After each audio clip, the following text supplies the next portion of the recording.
We're now going to switch gears in the course and talk a little bit about qualitative designs and this important type of research. And then, of course, we'll put the two together and talk about mixed designs.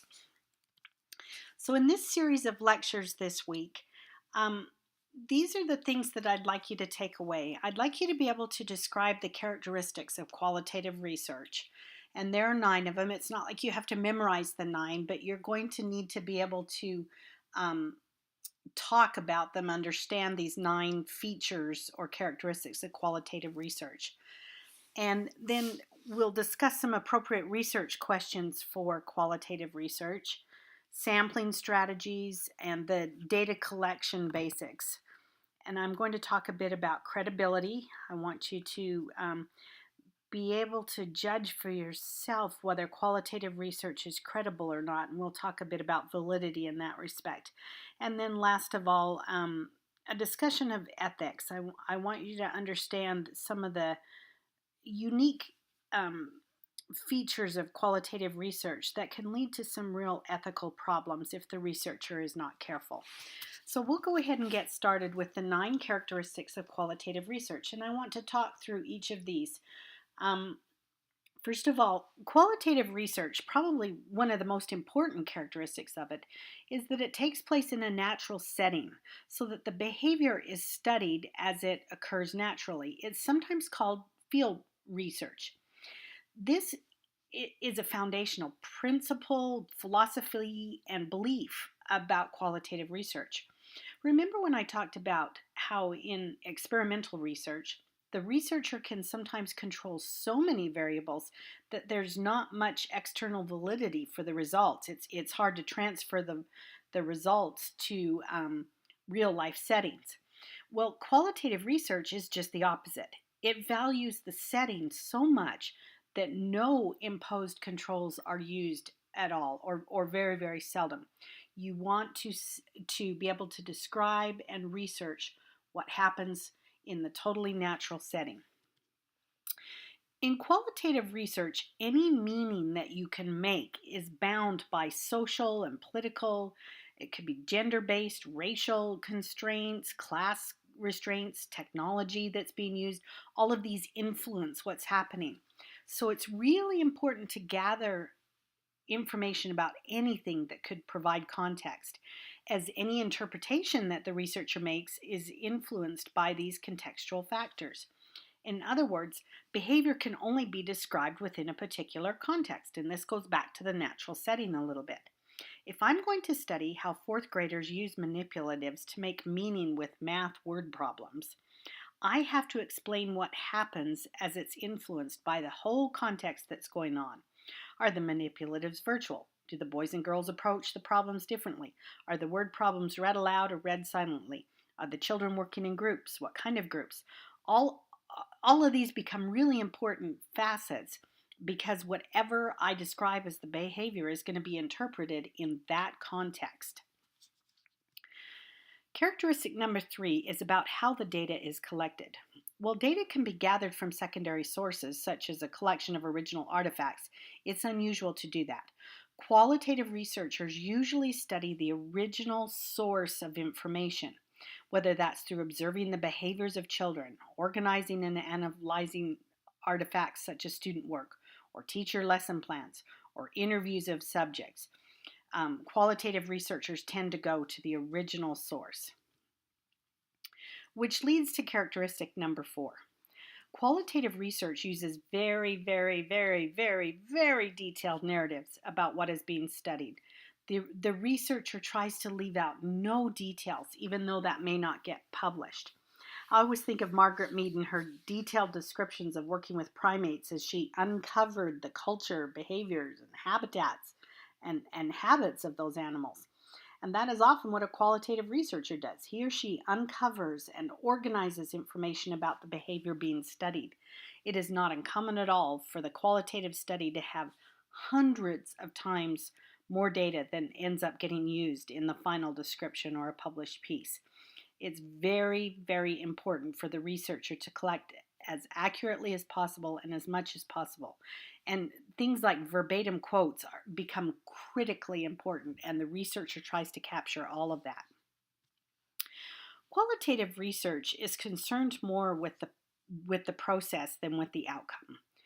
The research is about how the behaviors occur, develop, adjust, change, as well as why they happen and what leads up to any of those changes.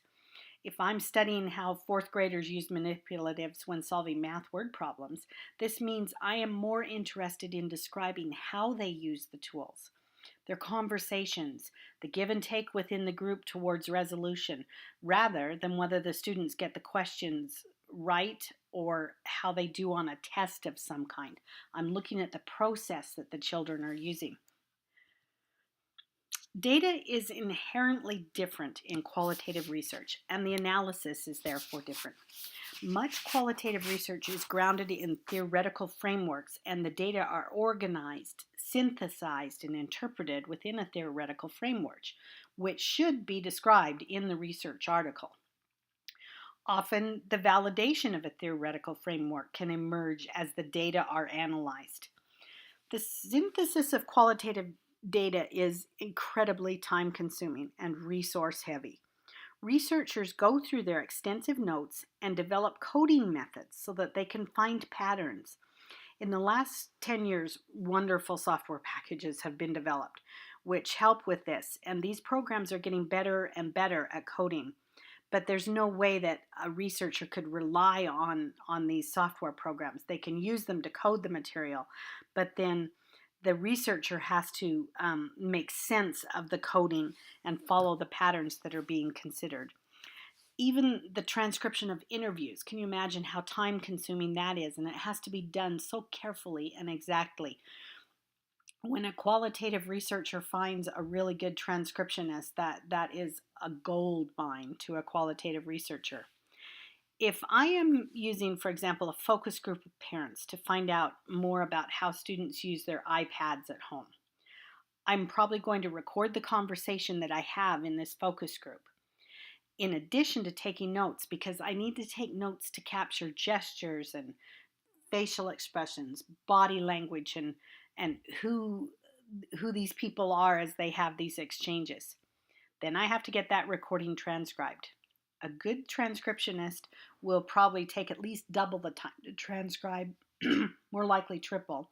So an hour-long focus group will need at least 2 and possibly 3 hours to transcribe, and often much more than that, because as you listen and transcribe, you have to know who's speaking, and that becomes very difficult. The transcriptionist has to go back over it and over it. Then finally I can code my notes and that transcription, so you can see how time consuming and detailed the data analysis can be. And it has to be open. A qualitative researcher is very open to multiple interpretations and will often give multiple interpretations for what's being analyzed. Real depends on the participant perspective. Let me explain this a little bit. Qualitative research does a really good job of putting together many lenses on what could be considered reality. It has a central tenet that each individual will interpret and make meaning of a situation differently, so there can be multiple realities. This is seen as a real advantage of qualitative research, and all of the different individual perspectives are very important. Going back to my example of the fourth graders with manipulatives, my research would be stronger if I was able to get the teacher's viewpoint, the different students' viewpoints, and then my own interpretation of what I see happening. In this kind of research, even what is being called a manipulative may be different from the perspective of different people. And so the teachers interpreting the behaviors one way, each of the students is interpreting them differently, and then my observations would be in there too.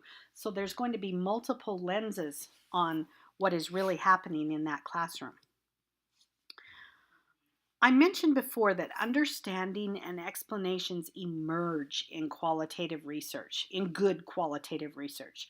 The researcher starts with a research question or a set of questions, but then allows the design to emerge as the data are collected.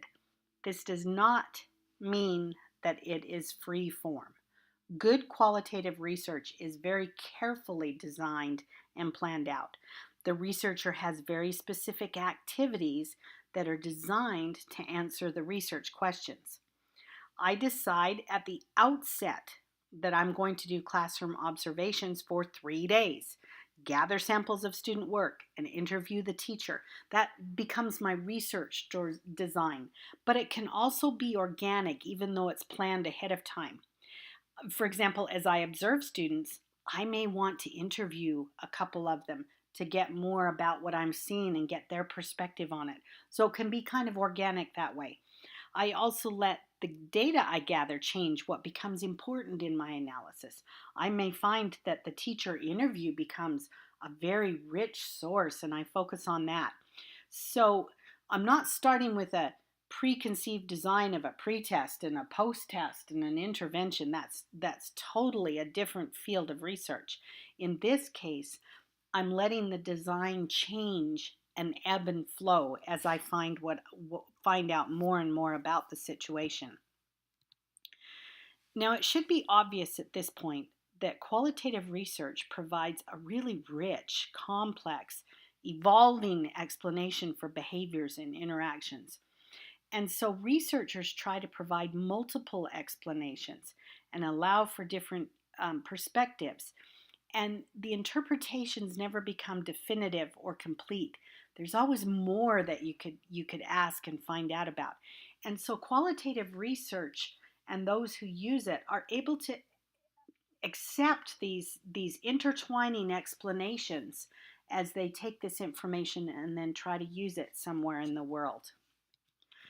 It should be obvious by now that qualitative research has different purposes.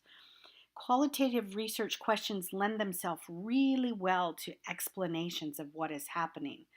But the researcher is always providing those explanations and suggesting those explanations, as opposed to some kind of numbers that let us put a confidence level on an explanation.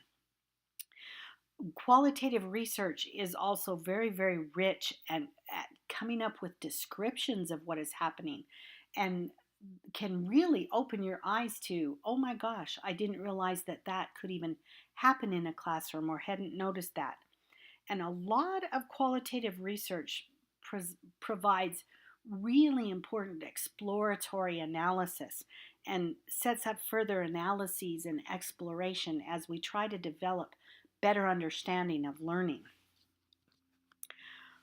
Qualitative research really lends itself well to helping people make policy and practice decisions. Teachers in the classroom use qualitative research all the time in kind of an intuitive way. You notice that what this group is doing and what this group is doing, and so you adjust what's happening in the classroom, often right on your feet and on the fly.